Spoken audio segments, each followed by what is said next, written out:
பொதுச் செயலாளர், துணை பொதுச் செயலாளர் இவங்க எல்லாம் அவங்களும் போறதுக்கு காவல்துறை ஒத்துழைப்பு கொடுக்கல. அந்த நிகழ்வு முழுக்க முழுக்க ஆளுங்கட்சியினர் கரூர் துயர சம்பவம் நடந்த பின்பு ஆஸ்பத்திரி முதல் அனைத்து இதையும் ஆளுங்கட்சியே டேக் ஓவர் பண்ணிட்டு எங்களை ஒதுக்கி வச்சிருந்தாங்க. அது மக்களுக்கு தெரியும், இறைவனுக்கு தெரியும்.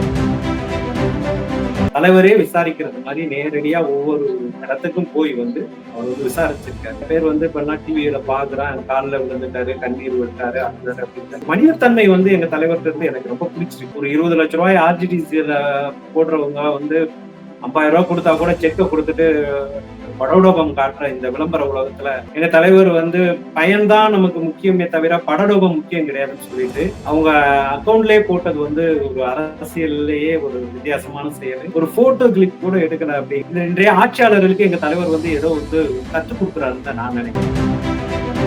இன்னைக்கு ஒண்ணு பேசுவாரு, நாளைக்கு ஒரு பேச்சு பேசுவாரு, நாளை கழிச்சு ஒரு பேச்சு பேசுவாரு. என்னைக்குமே தான் கொண்ட கொள்கையிலையும் அவருக்கெல்லாம் கொள்கையே கிடையாது. யாருக்கு காசு கொடுக்குறாங்களோ அவங்களுக்கு கூட்டிட்டு போற ஆளு. அவர் பணம் வாங்கினாரா பணம் வாங்கலையாங்கிறத ஊங்கிட்டு சொல்லக்கூடாது.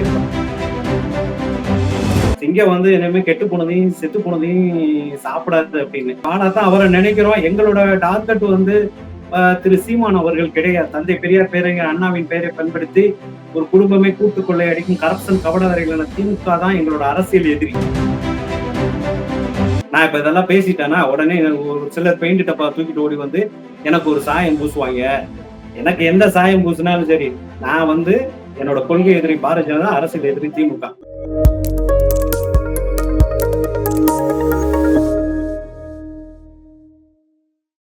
மக்கள் செய்திகள் நேயர்களுக்கு வணக்கம். இன்று நம்முடன் இணைந்திருப்பவர் அரசியல் செயல்பாட்டாளரும் தாவேகா ஆதரவாளருமான வாகை குணசேகரன். வணக்கம் சார். வணக்கம்.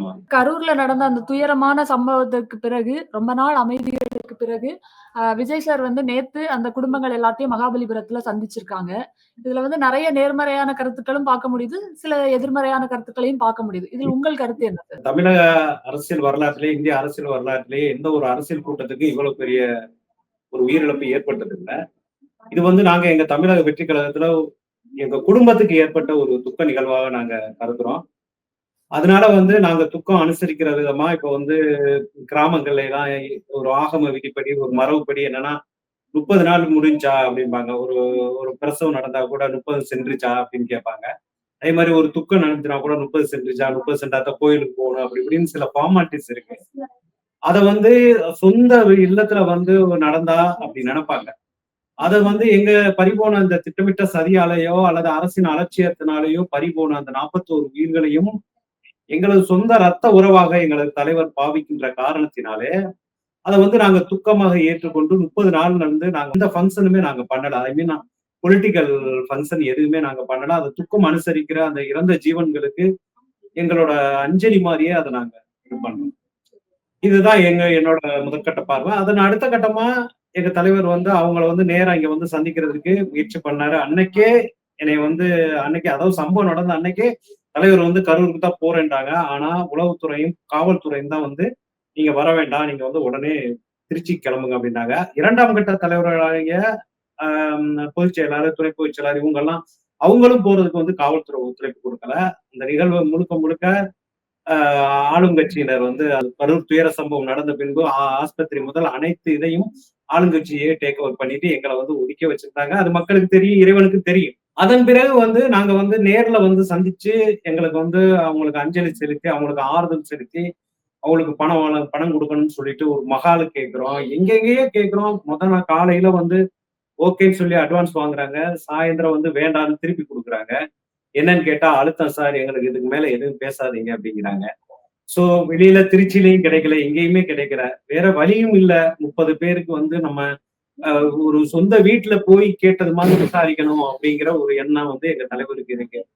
அதன் அடிப்படையில தான் அந்த மாமல்லபுரத்துல ஒரு ரிசார்ட்ல எல்லாத்துக்குமே ஒரு தனித்தனியா ஒரு வில்லா மாதிரி ஒரு வீடு மாதிரி தான்.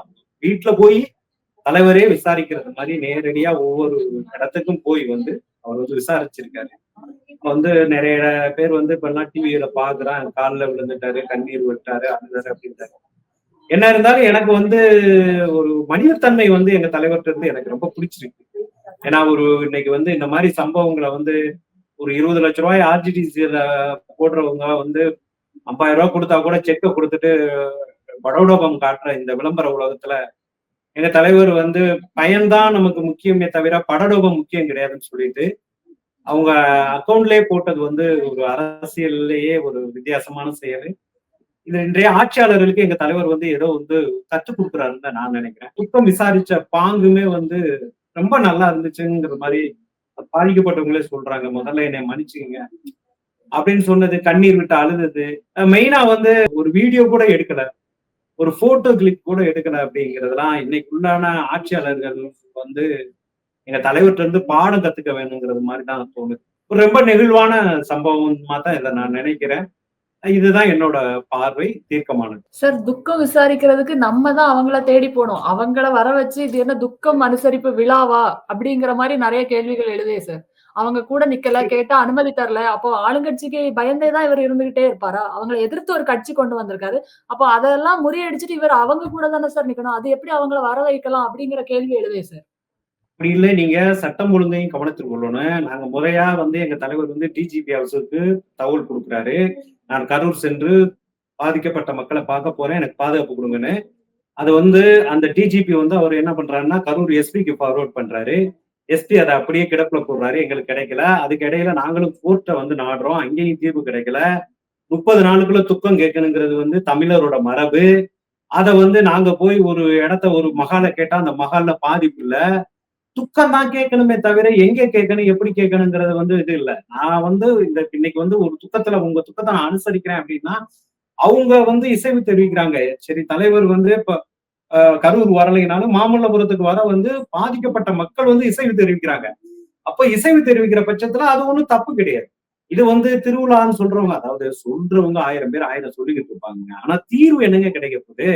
ஒரு துக்கத்தை ஒரு ஒரு ஒரு ஒரு குடும்பத்துல வந்து ஒரு தாயும் ஒரு மகளும் மகனும் இறந்திருக்காங்கன்னா அவர் என்ன துக்கத்துல இருப்பாரோ அந்த துக்கத்தை ஒரு தனிப்பட்ட ஒரு மனிதனா அவங்களோட இணைந்து பகிர்றதுக்கு தானே கேட்கிறாரு தவிர வந்துட்டு மத்தபடி அதுல வந்து ஃபார்மாலிட்டிஸ் எல்லாம் எனக்கு இல்லை. எதை கேட்டாலும் பரவாயில்ல, துக்கம் கேட்டாரா அவ்வளவுதான். அது துக்கம் கேட்கறதா நமக்கு முக்கியமே தவிர எந்த இடம், எங்க போகணும், எப்படி இருக்கணும் அப்படிங்கிறதெல்லாம் அதை வந்து சொல்றவங்க சொல்லத்தான் செய்வாங்க. அதை நம்ம சட்டம் செய்யக்கூடாது. அது மக்கள் 2026ல பாத்துக்குவாங்க. பனையூர் நாட்டாம பஞ்சாயத்துக்கு கூட வரமாட்டாரா அப்படின்னு சீமான் அவர்கள் மறுபடியும் ஒரு கடுமையான விமர்சனத்தை வச்சிருக்காங்க. இதுல உங்களுடைய பார்வை என்ன சார்? வான்மறை போட்டு வள்ளுவ பெருந்தகை சொல்லியிருக்காரு, பயனில் சொல் பாராட்டுவானே மகனெனில் மக்கள் பதர் எனல் அப்படிங்கிறது. அவர் வந்து இன்னைக்கு ஒண்ணு பேசுவாரு, நாளைக்கு ஒரு பேச்சு பேசுவாரு, நாளை கழிச்சு ஒரு பேச்சு பேசுவாரு. என்னைக்குமே தான் கொண்ட கொள்கையிலையும் அவருக்கெல்லாம் கொள்கையே கிடையாது.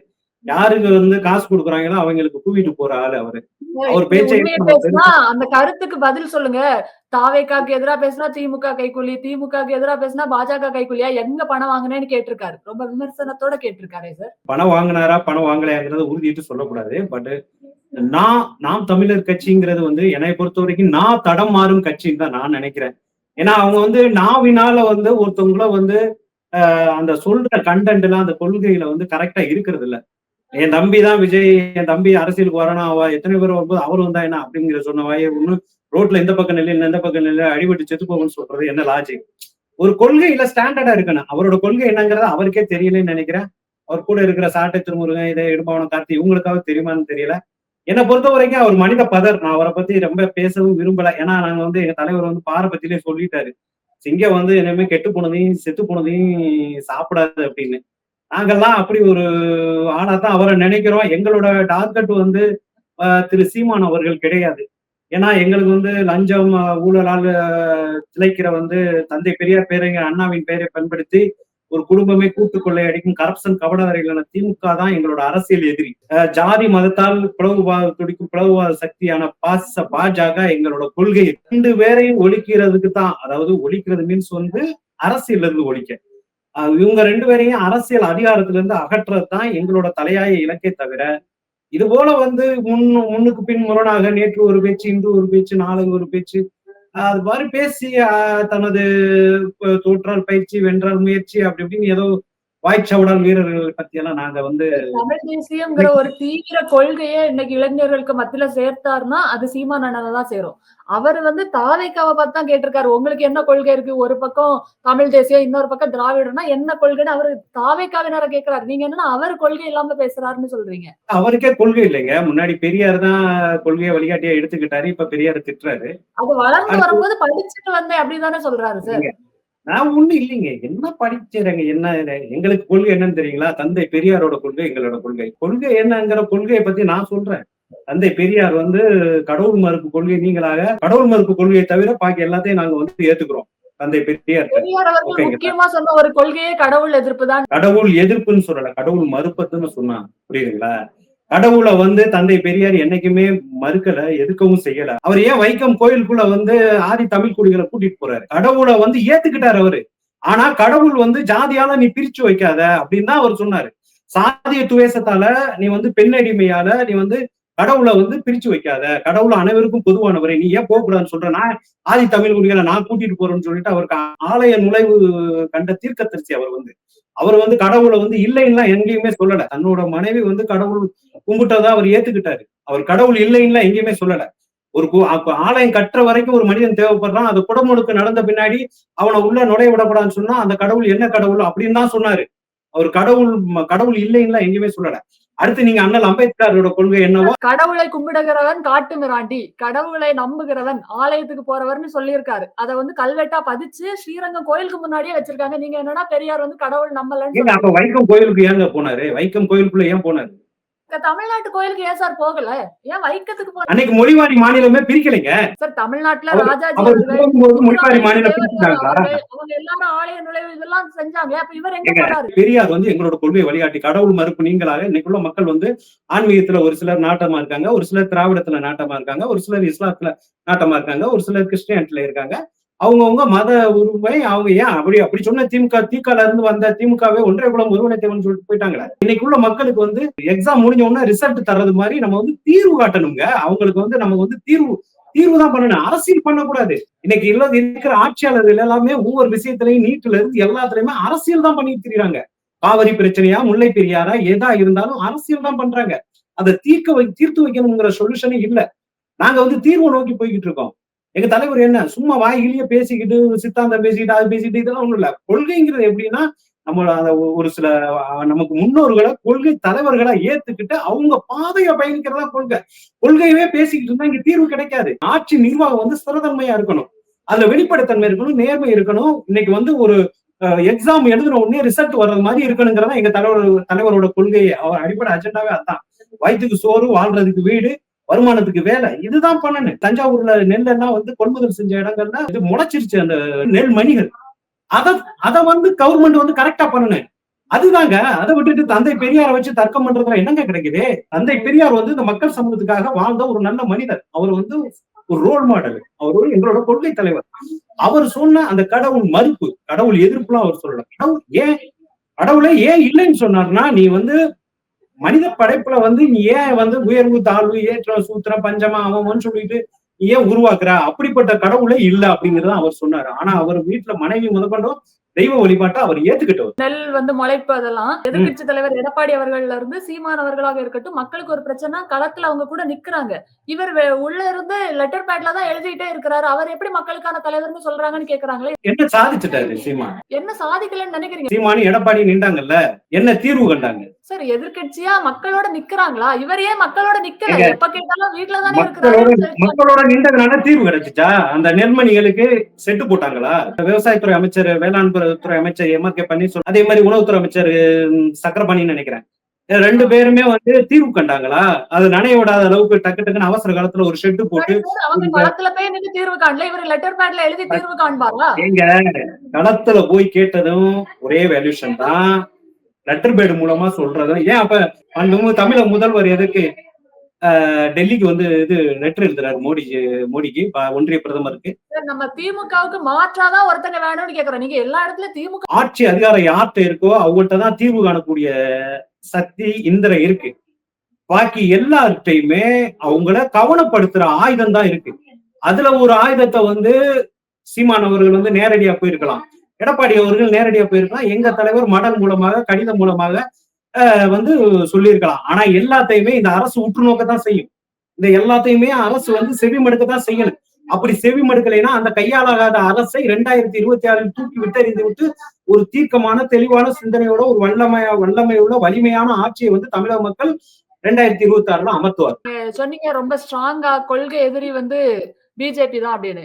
ஆனா இன்னைக்கு சோசியல் மீடியால நெறைய பக்கங்கள்ல விஜய்க்கே காவி சாயம் பூசப்படுது. அமித்ஷா சொல்றத கேட்டுதான் விஜய் வந்து செயல்படுறாருங்கிறாரே. 2024 27 10 வீக்கிரவாண்டி வீசாலையிலேயே எங்க தலைவர் சொல்லிட்டாரு. நான் இப்ப இதெல்லாம் பேசிட்டேன்னா உடனே ஒரு சிலர் பெயிண்ட் டப்பா தூக்கிட்டு ஓடி வந்து எனக்கு ஒரு சாயம் பூசுவாங்க. எனக்கு எந்த சாயம் பூசினாலும் சரி, நான் வந்து என்னோட கொள்கை எதிரி பாரதிய ஜனதா, அரசியல் எதிரி திமுக. நீங்க இன்னும் சொல்றேன், பாரபத்திலையுமே கூட எங்க தலைவர் அதுதான் பேசினார். நீங்க மோடிங்கிற பேரை சொல்லல, நீங்க பாரதிய ஜனதா நேரடியா குறிப்பிடல, பயப்படுறீ அப்படின்ற உடனே பகிரங்கமா சவால் விட்டாரு மோடிஜி. ஓகேங்களா? அதனால அவங்களுக்கு வந்து எப்படின்னா, இப்ப திமுகவை வந்து எதிர்க்கும் போது கமலஹாசன் பிஜேபி பி டீம், அவருக்கு வந்து அமித்ஷா சாயம். இப்ப உள்ள போகும்போது அவர்கிட்ட சரண்டர் ஆகும் போது ஒண்ணுமே இல்ல. அதாவது இங்க தமிழ்நாட்டுல வந்து என்ன ஒரு ஒரு கலாச்சாரம் இருக்குன்னா, யாரு திமுகவை எதிர்க்கிறாங்களோ அவங்க எல்லாம் பாரதிய ஜனதாவோட பி டீம். ஏன்னா மெயின் டீமே வந்து இவங்கதான். ஏன்னா ஐயா ராஜ்நாத் சிங் அவர்களை வச்சு தபால் தலையா நாணய வெளியீட்டு விழாவுல இருந்து, கீழே இந்தியால போய் காலில் விழுந்ததுல இருந்து, அவங்க வந்து இடி ரெய்டு வந்த பின்னாடி சந்திரபாபு நாயுடு மூலமாக போய் மோடிஜி, அதாவது ஒன்றிய பிரதமர் மோடிஜி அவர்களோட கை கொடுക്കുന്നதுல இருந்து எல்லாமே அவங்களோட சித்து விளையாட்டு இந்த தமிழக மக்களுக்கு தெரியுங்க. முன்ன மாதிரி அறியாத காலம் இல்ல. வானாயி ஊனாயி அப்படி இப்படின்னு கவிதை பாடினவும் இலக்கிய தமிழ்ல ஏமாந்தது மக்கள்லாம் இன்னைக்கு ஒண்ணும் கிடையாது. இன்னைக்கெல்லாம் வந்து மூணா வந்து 5ஆ பகுத்தாய்வு செய்யறாங்க. யார் நல்லவன் யார் கெட்டவன், சரி நீ என்னைட்ட அரசியல் பண்றியா, இரு நான் அரசியல் பண்றேங்கிற அளவுக்கு இன்னைக்கு இளைஞர்களும் இளம் சிங்கப்படைகளும் குடும்பங்கள் நிறைந்த கூட்டு பெருமடைகளும் இளைஞர் படையும் உருவாயிடுச்சு. இனி வரும் காலங்கள்லாம் யாரும் காசு கொடுத்து இதை வாங்கிடுவோம் அதை வாங்கிடுவோம் எதுவுமே நடக்காது. அது எல்லாமே நல்லா தெரிஞ்சு போச்சு. அதனால இந்த காவி சாயம் இன்னும் பூசத்தான் செய்வாங்க. எலெக்ஷன் ரிசல்ட் தெரியும், மைனாரிட்டி பீப்புள்ஸ் தெரியும், பிற்படுத்தப்பட்ட மக்கள் தெரியும், ஒட்டுமொத்த தமிழக மக்களுக்குமே தெரியும். தமிழக வெற்றி கழகம் என்பது தமிழகத்தின் அவசிய அருமருந்து. இந்த தந்தை பெரியார் பேரறிஞர் அண்ணாவை பெயரை பயன்படுத்தி ஒரு குடும்பமே கூட்டுக்கொள்ளை அடிக்கும் கரப்ஷன் கபடதாரிகளை அகற்ற வந்த அருமருந்து, அந்த பிணியினை நீக்க வந்த மருந்து என்று தமிழக மக்கள் நன்கு அறிவார்கள். நிச்சயம் தெரியும். சார் நீங்க இப்ப சொன்னீங்க பிஜேபி பின்னாடி போய் டிஎம்கே ஒளியுதுன்னு. இதே சகோதரர் அஜித்குமார் கொலை வழக்குல வந்து சிபிஐ கேட்கும்போது சிபிஐ பின்னாடி ஒளியறீங்க, ஆர்எஸ்எஸ் வந்துருச்சு அப்படின்னாரு. இன்னைக்கு அவரோட கரூர் சம்பவம் அந்த கேஸ்ல சிபிஐ வரும்போது நீதி வெல்லும்னு ட்வீட் பண்ணிருக்காரு. என்ன நிலைப்பாடுல இருக்காரு சார்? தாவேக்காவோட பிரேயரை நீங்க பார்க்கணும். தாவேக்கா வந்து உச்ச நீதிமன்றத்துல என்ன மனு கேட்டதுன்னா, தமிழக வெற்றி கழகம் வந்து ஓய்வு பெற்ற உச்ச நீதிமன்ற தலைமை நீதிபதியின் தலைமையில் ஒரு எஸ்ஐடி தான் நாங்க கேட்டு எங்களோட மனு அதுதான் போச்சு. விக்டிம்ஸ் பாதிக்கப்பட்டவங்க தான் வந்து சிபிஐ விசாரணை வேணும்னு கேட்டாங்க. சோ ஒரே நாள்ல அந்த மனுக்கள் 2 மனுக்கள் எல்லாம் விசாரணைக்கு எடுத்ததுனால நீதியரசர் மகேஸ்வரி, இன்னொரு பேரு எனக்கு என்னன்னு தெரியல, அவங்கதான் வந்து பாதிக்கப்பட்டவங்களோட அந்த மனுவையும் ஏத்துக்கிட்டாங்க, எங்களோட மனுவையும் ஏத்துக்கிட்டாங்க. நாங்க வந்து எங்களுக்கு சிபிஐ விசாரணை வேணும்னு நாங்க கேட்கல. நாங்க வந்து உச்ச நீதிமன்ற ஓய்வு பெற்ற நீதிபதி தலைமையில சிபிஐ வேண்டாம், எங்களை தமிழக காவல்துறை அந்த கேஸ டீல் பண்ணட்டும்னு தாவேக்கா கட்சி சொல்லலையே. இங்க இவங்க வந்து கரூருக்கு பாதிக்கப்பட்ட மக்களை சந்திக்கவே இவ்வளவு அரசியல் பண்றாங்க. என்னங்க இன்னைக்கு ஆட்சியாளர்கள் வந்து ஒரு கரூர் பாதிக்கப்பட்ட மக்களை போய் சந்திக்கணும், எனக்கு பாதுகாப்பு கொடுங்க அப்படின்னு சொல்லி கேட்டா, ஒரு இந்திய அரசியலமைப்பு சாசனத்தின்படி ஒரு டிஜிபி ஒரு எஸ்பி அங்க உள்ள போர்ஸ் வந்து அது முறையா பண்ணணுங்க. அதுலயே வந்து கிடப்புல போடும்போது எப்படிங்க நியாயம் கிடைக்கும்? ஒரு ஒரு ஒரு சம்பவம் நடந்த உடனே ஒன்மேன் கமிஷன் போட்டாங்க, அதே மாதிரி வந்து எஸ்ஐடியும் போட்டாங்க. அதுக்கு பின்னாடி எதுக்குங்க ஐஏஎஸ் தலைமையிலான ஒண்ணு நடந்தது அப்படியே சொல்றாங்க, டிஜிபி தலைமையிலான அப்படியே நடந்தது சொல்றாங்க. அப்ப அது 2 தானங்க அங்க அறிக்கை வரும். அப்படி இருக்கையில எப்படிங்க இங்க இருந்து நியாயம் கிடைக்கும் அப்படிங்கிற ஒரு எண்ணத்தின் அடிப்படையில கூட அவங்க உச்ச நீதிமன்றத்துக்கு போயிருக்கலாம். உச்ச நீதிமன்றத்திலுமே நாங்க சிபிஐ கேட்கல, பாதிக்கப்பட்டவங்க தான் கேட்டாங்க. நாங்க கேட்டது எஸ்ஐடி தான் கேட்டோம். எங்க மனு எங்க கோரிக்கையும் ஏத்துக்கிட்டாங்க, பாதிக்கப்பட்டவங்களும் ஏத்துக்கிட்டாங்க. சோ அதனால சிபிஐ விசாரிக்கும். சிபிஐ விசாரணையை வந்து எஸ்ஐடி வந்து மானிட்டரிங் பண்ணணும். அது வந்து மாசத்துக்கு ஒரு தடவை ரிப்போர்ட் பண்ணணும் அப்படின்னு சொல்லிட்டு தமிழ்நாடு கேடரை சேர்ந்தவங்க பட் வேற மாநிலத்துல உள்ளவங்க இருக்கணும் அப்படிங்கிறது தீர்ப்பு கொடுத்துருக்காங்க. அதுதான் இப்ப நடந்துட்டு. இதுல வந்து நாங்க ஒண்ணும் சிபிஐ வந்து நாங்க கேட்கவே இல்லை. சில இடங்கள்ல வந்து பார்க்க முடியுது. டிவிகே தொண்டர்கள் பிள்ளைகளை பறிகொடுத்த அப்பா, அம்மா சில காட்சிகள்ல பேசுறாங்க. விஜய்க்காக உயிர குடுத்தது வந்து சந்தோஷம் தான் அப்படிங்கிற மாரி பேசுறாங்க. இது எந்த வகையான இன்ஃப்ளூயன்ஸ் பண்ணுதுன்னு நெனைக்கிறீங்க? இது நல்லதுன்னு நெனைக்கிறீங்களா? இல்ல நாட்டுக்காக உயிர குடுத்தோம்னு சொல்லுவாங்க. ஆனா ஒரு தலைவருக்காக உயிர குடுத்தது நல்லதுன்னு சொல்றது எந்த வகையில ஒரு இன்ஃப்ளூயன்ஸ் நெனைக்கிறீங்க? இல்ல நான் அந்த மாரி காட்சிகள பார்க்கல. நான் அது குறித்து பதிலும் சொல்றது மாரி இல்ல. நான் பார்க்காத காட்சிய வந்து நான் பதில் சொல்ல முடியாது. நீங்களா கற்பனையா சொல்றது மாரி தெரியுதா? அல்லது நீங்க பார்த்தத சொல்லியிருக்கலாம். ஒருவேள நான் பார்த்தேன்னா, அது குறித்து நான் வந்து தகவல் சொல்றேன். அந்த மாரி எதுவும் நான் பார்க்கல. நான் அது மாரி ஒரு ஷோ வந்து இதுவரைக்கும் நான் பார்க்கவே இல்ல. அந்த மாரி ஒரு காட்சியவே பார்க்கல. இவ்வளவு நேரம் எங்களுடைய கேள்விகளுக்கு மிக பொறுமையாகவும், தெளிவாகவும் பதில் தந்தமைக்கு நன்றி சார். மிக்க நன்றிம்மா. மிக்க நன்றி.